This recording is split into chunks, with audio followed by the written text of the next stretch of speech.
नमस्कार, हिंद टीवी में आपका स्वागत है। यूपी की सोशल इंजीनियरिंग राजनीति में एक चर्चा का विषय बना रहता है, क्योंकि इसी सोशल इंजीनियरिंग के माध्यम से उत्तर प्रदेश की राजनीति की दिशा और दशा तय की जाती है। अब तक हमने यूपी की सोशल इंजीनियरिंग में ओबीसी की बात की, सवर्णों की बात की और दलितों की बात की, यानी कि तीन बड़े समुदाय किस पार्टी के साथ क्यों जाते हैं, किन स्थितियों में जाते हैं, उनके पार्टी बदलने का आधार क्या होता है और किन मुद्दों पे ये लोग किसी पार्टी को समर्थन करते हैं और कब कैसे समर्थन किया है, ये सारी जानकारी हमने अलग अलग वीडियो में दी है। आज बात करेंगे उत्तर प्रदेश के जाट की, क्योंकि इस बीच जो उत्तर प्रदेश का विधानसभा चुनाव होने वाला है उसमें जाटों की बड़ी भूमिका होने वाली है, और उसमें भी पश्चिम उत्तर प्रदेश में, क्योंकि पश्चिम उत्तर प्रदेश के जिन जिलों में जाट राजनीतिक रूप से बहुत ही महत्वपूर्ण भूमिका निभाते हैं वहां का समीकरण बदला हुआ दिखाया जा रहा है। भारतीय जनता पार्टी 2017 में उस क्षेत्र में बेहतरीन प्रदर्शन की थी, और इस बार जो समीकरण बदले हैं, यानी कि समाजवादी पार्टी और राष्ट्रीय लोक दल के बीच जो गठबंधन हुआ है, उस गठबंधन के कारण अब ऐसा माना जा रहा है कि 2017 के प्रदर्शन को भारतीय जनता पार्टी दोहरा नहीं पाएगी। तो ये पश्चिम उत्तर प्रदेश के 20 जिलों में 2 चरणों में जो चुनाव होने हैं उसमें जाटों की अहम भूमिका होती है, और इसीलिए ये बताना, ये समझना, इसके बारे में जानकारी होना जरूरी है कि जाट जो पश्चिम उत्तर प्रदेश में बहुल संख्या में हैं और उनकी अहम भूमिका होती है किसी राजनीतिक पार्टी को जिताने या हराने में, उनका किस तरफ झुकाव रहा है और आगे इनका झुकाव किस तरफ होने जा रहा है। तो अगर पश्चिम उत्तर प्रदेश के 20 जिलों की बात करें तो उसमें से 11 जिले की 58 सीटों पर पहले चरण में यानी 10 फरवरी को चुनाव होना है, और 14 फरवरी को 9 जिलों की 55 सीटों पर चुनाव कराए जाने हैं। पिछले चुनाव में जो इन पूरे सीटों में अगर आंकड़े को देखें तो पहले चरण की जो 58 सीटें हैं उसमें से 53 सीटों पर भारतीय जनता पार्टी की जीत हुई थी। उसी तरह दूसरे चरण में जिन 55 सीटों पर चुनाव होने हैं उसमें से 38 सीटों पर भारतीय जनता पार्टी की जीत हुई थी, यानी कि 20 जिलों की 113 विधानसभा सीटों में से भारतीय जनता पार्टी को 91 सीटें मिली थी, जबकि और दूसरी पार्टियां इन क्षेत्रों में बिखर के रह गई थी। और सबसे महत्वपूर्ण बात तो यह है कि पिछले विधानसभा चुनाव में राष्ट्रीय लोक दल, जिनका सबसे बड़ा आधार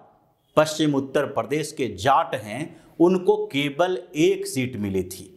और अब इस चुनाव में स्थितियां बदलती हुई बताई जा रही है कि पहले वाला जो प्रदर्शन है वो अब इस बार दोहराया नहीं जाने वाला है। आखिरकार इस तरह की स्थिति कैसे हुई, और 2017 में भारतीय जनता पार्टी को पश्चिम उत्तर प्रदेश के इन 113 विधानसभा क्षेत्रों में इतनी बम्पर जीत कैसे मिली, इसके लिए पश्चिम उत्तर प्रदेश की राजनीति की बदलती हुई दिशा को देखना जरूरी है। 2012 की बात करते हैं, जब विधानसभा चुनाव में अखिलेश यादव को बड़ी जीत मिली थी, यानी समाजवादी पार्टी की सरकार बनी थी, लेकिन उस चुनाव में जाटों का समर्थन भी अखिलेश यादव की पार्टी को मिला था, और भारतीय जनता पार्टी उस समय जाटों के बीच पॉपुलर नहीं थी। इसलिए भारतीय जनता पार्टी को उत्तर प्रदेश में केवल 7% जाटों का समर्थन मिला था, लेकिन ये स्थितियां बदली और 2014 आते आते, यानी कि 2 साल के अंदर ये आंकड़ा 7% से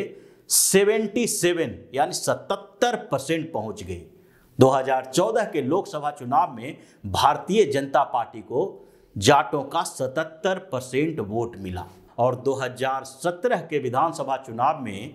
जाटों ने खुलकर भारतीय जनता पार्टी को सपोर्ट किया, और 89% जाटों का समर्थन भारतीय जनता पार्टी को मिला, और ये और बढ़कर 2019 के लोकसभा चुनाव में 91% हो गया। यानी 2019 के लोकसभा चुनाव में भारतीय जनता पार्टी को जाटों का समर्थन बढ़ता ही गया। 2014 से लेकर 19 तक लगातार 5-6 सालों तक जाटों ने भारतीय जनता पार्टी का समर्थन किया है। तो क्या अब 3 सालों के बाद स्थितियां बदल गई और ऐसी स्थितियां बदल गई कि अब पूरी तरह से जाट भारतीय जनता पार्टी से नाराज हो जाएंगे? इसके लिए सबसे पहले 2014 की स्थिति को देखते हैं, जब सबसे पहली बार 2 सालों के अंदर यानी कि 7% से भारतीय जनता पार्टी को 77% जाटों का समर्थन मिला था। 2013 में मुजफ्फरनगर दंगा हुआ था और भारतीय जनता पार्टी की उस समय कोई भूमिका नहीं थी, न केंद्र में न राज्य में। राज्य में अखिलेश यादव की सरकार थी और केंद्र में यूपीए की सरकार थी। उस समय जब मुजफ्फरनगर दंगा हुआ तो पूरा पश्चिम उत्तर प्रदेश जाट और मुसलमानों के बीच बंट गया। दोनों वर्ग में संघर्ष हुए और उस समय अखिलेश यादव जो चीफ मिनिस्टर थे, उनकी भूमिका संदिग्ध बताई गई। अखिलेश यादव की समाजवादी पार्टी कि पहले से ही जो सबसे बड़ा समीकरण का आधार रहा है उत्तर प्रदेश में, वो मुस्लिम और यादव रहे हैं। मुसलमानों का लगातार समर्थन अखिलेश यादव की पार्टी को मिलता रहा। इसलिए 2013 के दंगे में अखिलेश यादव के साथ ये समस्या खड़ी हो गई कि वो अपने प्रशासनिक तरीकों का इस्तेमाल किस तरफ से करें, इसको शांत करने में या फिर तुष्टीकरण के लिए। उन्होंने तुष्टीकरण का रास्ता अपनाया और पश्चिम उत्तर प्रदेश के जाट समाजवादी पार्टी से नाराज हो गए, जबकि भारतीय जनता पार्टी के कुछ नेताओं ने उस समय कम से कम जाटों का साथ दिया और कई जाट नेता भाजपा के साथ खड़े रहे। इस स्थिति के कारण ही पूरा पश्चिम उत्तर प्रदेश भारतीय जनता पार्टी के तरफ आ गया और जाटों ने जमकर 2014 में भारतीय जनता पार्टी के पक्ष में वोट किया और वो स्थितियां वहां तक कि 2019 तक बनी रही। लेकिन अब स्थितियां बदलती हुई बताई जाती है, क्योंकि इस बीच एक बड़ा कारण सामने दिखाई दिया, वो था किसान आंदोलन। और किसान आंदोलन में पश्चिम उत्तर प्रदेश के एक बड़े जाट किसान नेता राकेश टिकैत का भारतीय जनता पार्टी का विरोध करना और विपक्ष के साथ खड़े होना। राकेश टिकैत अब भी ये बात करते हुए दिखाई पड़ रहे हैं कि इस चुनाव में पुराने ध्रुवीकरण नहीं चलेगा, यानी कि नया ध्रुवीकरण चलेगा। पुराना ध्रुवीकरण का मतलब होता है हिंदू और मुस्लिम के बीच पश्चिम उत्तर प्रदेश में जो 2013 में खाई बनी थी वो और अब गहरी नहीं होगी, उसको पाट दिया जाएगा और भाईचारा मिशन पर मुस्लिम और जाट एक प्लेटफॉर्म पे आके जयंत चौधरी और अखिलेश यादव को वोट करेंगे। लेकिन स्थितियां इतना आसान नहीं है, क्योंकि राष्ट्रीय लोक दल का इतिहास देखेंगे तो उसमें भी आपको ऐसा दिखाई पड़ेगा कि सिर्फ 2013 का दंगा एक बड़ा कारण नहीं बना है जिसके कारण राष्ट्रीय लोक दल की लोकप्रियता कम हुई। राष्ट्रीय लोक दल जाटों की पार्टी है और इसका इतिहास पश्चिम उत्तर प्रदेश से ही शुरू होता है। चौधरी चरण सिंह कांग्रेस से निकलकर जब 1967 में भारतीय क्रांति दल बनाए थे तो उस समय पश्चिम उत्तर प्रदेश के जाट चौधरी चरण सिंह के साथ आ गए, क्योंकि वो जाटों के सबसे बड़े नेता उस समय माने जाते थे। उसके बाद उन्होंने अपनी पार्टी का नाम बदला और 1974 में जब जनता पार्टी पूरे जोर शोर से आगे बढ़ रही थी, इंदिरा गांधी के खिलाफ आंदोलन चल रहा था, तो उस समय उन्होंने अपनी पार्टी का नाम बदलकर भारतीय लोक दल कर लिया। वैसी स्थिति में चौधरी चरण सिंह जब जनता पार्टी की सरकार केंद्र में ही बनी तो कुछ समय के लिए प्रधानमंत्री भी बने। मोरारजी देसाई से विद्रोह करने के बाद उनको प्रधानमंत्री बनाया गया था थोड़े समय के लिए, लेकिन उसके बाद भी वो पश्चिम उत्तर प्रदेश के जाटों की राजनीति करते रहे और इसलिए उनके साथ खड़े रहे। उसके बाद भारतीय जनता पार्टी के साथ भी उनका संबंध रहा और अजीत सिंह जो चौधरी चरण सिंह के बेटे थे, जब उस पार्टी का कमान संभाले तो उन्होंने भी पश्चिम उत्तर प्रदेश की राजनीति पे अपने ध्यान केंद्रित किया और 1996 में इस पार्टी का नाम बदल के राष्ट्रीय लोकदल कर दिया। 1996 से वो लगातार अपने नेतृत्व में चुनाव लड़ते रहे और उत्तर प्रदेश असेंबली चुनाव की बात करें तो भारतीय जनता पार्टी के साथ जो उसका गठबंधन हुआ था, उस चुनाव में जितनी सीटें राष्ट्रीय लोकदल को मिली थी, उसके बाद और उससे पहले राष्ट्रीय लोकदल को उतनी सीटें नहीं मिली हैं। 1996 में राष्ट्रीय लोकदल को 8 सीटें मिली थी, जबकि 2002 के विधानसभा चुनाव में भारतीय जनता पार्टी के साथ गठबंधन करने के बाद उसकी सीटें बढ़कर 14 हो गई थी। और जब 2002 के चुनाव के बाद भारतीय जनता पार्टी के साथ उसका गठबंधन नहीं रहा, अलग अलग पार्टियों के साथ अजीत सिंह ने गठबंधन किया, तो हमेशा नतीजा उनके खिलाफ ही गया। 2007 में अजीत सिंह की पार्टी को 10 सीटें मिली, जबकि 2012 के चुनाव में उनको 9 सीटों पर संतोष करना पड़ा। और 2017 के विधानसभा चुनाव में तो राष्ट्रीय लोकदल की स्थिति इतनी खराब हो गई कि केवल एक विधायक उनके बन पाए, और वो भी जब उन्होंने एमएलसी के चुनाव में पाला बदल लिया तो लोकदल से सस्पेंड कर दिए गए। अभी उनके पास एक भी विधायक नहीं है। लेकिन अभी की स्थिति के अनुसार ऐसा माना जा रहा है कि राष्ट्रीय लोकदल और समाजवादी पार्टी के बीच जो गठबंधन हुआ है, उस गठबंधन से जाट फिर से